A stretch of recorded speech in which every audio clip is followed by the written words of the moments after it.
Bonjour Hugues Widor, bienvenue. Bonjour. Vous êtes donc le président de l'Union des employeurs de l'économie sociale et solidaire. Cette union, elle représente combien d'entreprises, combien de salariés ? Alors l'Union elle-même représente 33 000 entreprises et 1,2 million de salariés qui sont dans des entreprises mutualistes, coopératives, associatives. Plus globalement, l'économie sociale et solidaire, c'est 10% de l'emploi, 14,5% de l'emploi privé et 8% du PIB en France. Donc c'est un acteur central en termes économiques et social. Oui, c'est un poids lourd de l'économie française. On a quelques chiffres qui corroborent ce que vous venez de dire. 2 300 000 salariés, c'est un peu plus effectivement de 10% de l'emploi. 223 000 établissements employeurs et des créations d'emplois en progression constante sur la décennie écoulée. On ne le sait pas forcément. Est-ce que c'est un secteur qui est un peu sous les radars de temps en temps ? Est-ce que vous diriez ça ? Alors, je dirais qu'il a été sous les radars et qu'aujourd'hui, il apparaît comme étant la solution et une des solutions par rapport aux différentes crises que nous traversons.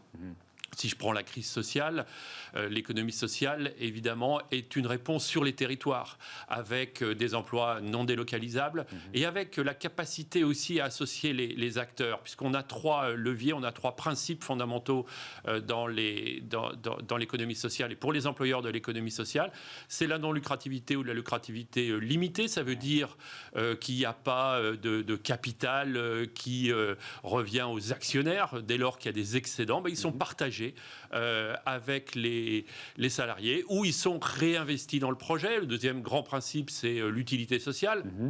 On peut être dans le care, dans le prendre soin, on peut être par rapport à l'insertion, on est aussi dans les activités de transition écologique.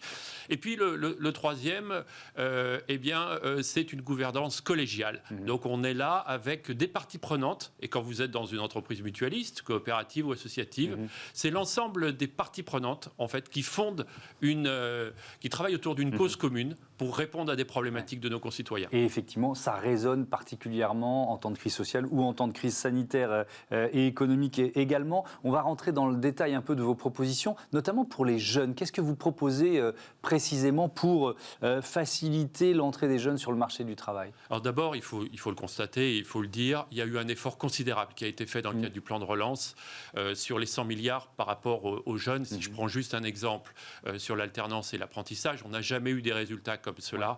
Plus de 490 000 sur l'apprentissage, c'est énorme. Donc il faut saluer le travail du gouvernement. Mais on voit que ceux qui ont le plus perdu en pouvoir d'achat à cause de la crise sanitaire, ce sont les jeunes, ce sont les 20-25. Tout à fait. Et on sent bien qu'il y a là une crise possible.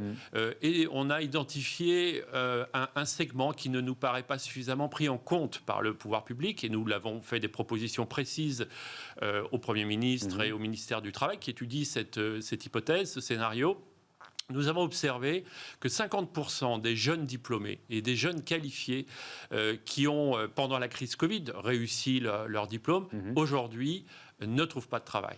Et c'est vrai pour la classe d'âge précédente, et c'est sans doute vrai pour la rentrée de septembre. On ne peut pas laisser ces jeunes au bord du chemin. Et qu'est-ce que nous observons au niveau des entreprises de l'économie sociale ? Un besoin de développer des projets. Il y a un véritable besoin sur les territoires.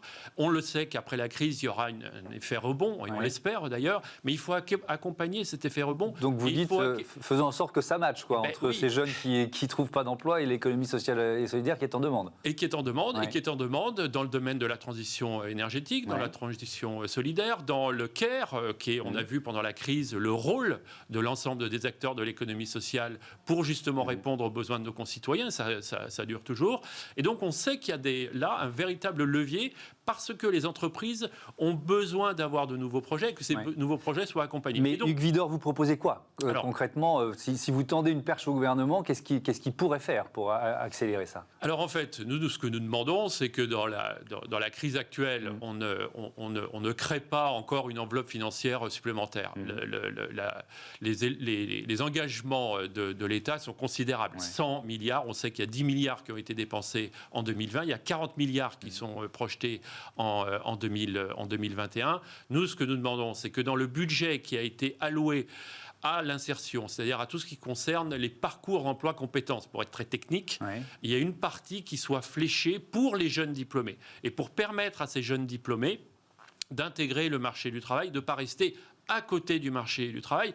Pour être encore plus précis et plus technique, ce que nous proposons, c'est d'allouer donc une somme auprès de 10 000 jeunes pour démarrer, pour voir ce que ça va donner. Cette somme, c'est calculée sur un SMIC, 85% d'un SMIC la première année, 75% la deuxième année et 25% la dernière. Pourquoi ? Parce que ça permet à ces jeunes aussi d'accompagner les structures et en fait de développer des marchés. Alors, juste pour bien comprendre, ces sommes, elles seraient conditionnées à des projets liés à l'économie sociale et solidaire ? Alors en fait, si vous voulez, dans l'économie sociale et solidaire, il y a des besoins de développement. On le sait, des besoins d'ingénierie, des besoins d'accompagnement, que ce soit par rapport au numérique, par rapport au digital, par rapport à la transition écologique, par rapport au CARE. Il y a d'énormes besoins. Et donc ces besoins aujourd'hui ont du mal à être satisfaits. Et de plus, demain, ça va être encore le rendez-vous à ne pas manquer pour que les entreprises de l'économie sociale et solidaire proposent des réponses sur les territoires. Parce que ce qu'on voit bien aujourd'hui émerger, c'est la nécessité d'être présent sur les territoires. Alors le gouvernement a une mesure aujourd'hui qui s'appelle le volontariat transition énergétique, qui permet à des jeunes qui ont fini à leur parcours de reprendre une alternance pour intégrer des entreprises. Nous voulons aller plus loin pour que ça permette, si vous voulez, d'aller vers plus de jeunes et d'aller vers plus d'emplois, mais dans l'économie sociale et solidaire. Alors, vous aviez, à l'UDES, à l'Union des employeurs de l'économie sociale et solidaire, fait un certain nombre de propositions au mois de juin dernier, un New Deal social et écologique. C'était une sorte de stratégie de sortie de crise que vous dessiniez. Est-ce que vous avez retrouvé une partie de ces propositions dans le plan de relance et dans l'action du gouvernement, finalement ? Alors oui, on peut le dire, il y a un certain nombre de choses qui sont dans cette cohérence-là, et on doit dire que depuis que nous avons un ministère de l'économie sociale et solidaire, on est très écouté, et on voit que d'ailleurs dans l'opinion publique, l'économie sociale et solidaire est en train de devenir un acteur incontournable dans la réponse à la crise. On a vu à la fois dans le cadre du plan de relance, il y a 30 milliards quand même qui sont fléchés sur ces aspects de transition écologique et énergétique, sur les aspects de véhicules propres, de transport, de logement, de rénovation du bâtiment, des propositions qui rejoignent les nôtres. Nous voulions aller plus loin dans un certain nombre d'axes. Notamment... Alors, donnons quelques exemples. Il nous reste un peu plus de 2 minutes. Si vous avez un ou deux exemples d'actions de levier de ce New Deal social et écologique. Eh bien, il y en a une. Je vais en prendre qu'une puisqu'il nous reste peu de temps. C'est de conditionner un certain nombre d'aides, mais pour l'ensemble des entreprises, au fait qu'on mesure leur impact social et environnemental. La déclaration, pour nous, ça ne suffit pas. Il faut aller plus loin. Il faut responsabiliser l'ensemble des chefs d'entreprise, qu'ils soient d'ailleurs de l'économie sociale ou pas, pour s'investir et s'inscrire dans un développement écologique et social. Pour cela, nous avons un outil. On a créé un outil au niveau de l'UDES, qui est d'ailleurs partageable et applicable par l'ensemble des entreprises de ce pays, qui s'appelle Valores. Et qui permet, à partir d'un certain nombre d'indicateurs, de regarder de quelle façon, en termes d'environnement, en termes de bien-être, en termes d'économie, les actions sont menées et de les mesurer. Et puis des indicateurs internes de gestion sur les RH, sur la parité, sur la diversité. On pense que pour franchir ce cap qui est pour nous indispensable en termes écologiques et sociaux, il faut qu'au-delà de l'intention, qu'il y ait de l'engagement et de la responsabilité des acteurs. C'est de la responsabilité des chefs d'entreprise et c'est de la responsabilité des citoyens. C'est pas un label, ce Valores, c'est vraiment un outil pour évaluer son impact ? C'est ça, exactement. C'est un outil pour évaluer son impact et justement de mesurer ce que ça permet d'apporter à la société. Nous sommes des acteurs de l'utilité sociale. Donc on est dans notre ADN au niveau de l'économie sociale, on n'a pas attendu la loi Pacte ou autre pour être sur des missions d'intérêt général. Par contre, ce qu'on dit, c'est qu'il faut franchir un cap supplémentaire pour pouvoir mesurer ce qui a été avancé et d'autre part, de permettre à toutes les entreprises de se l'appliquer.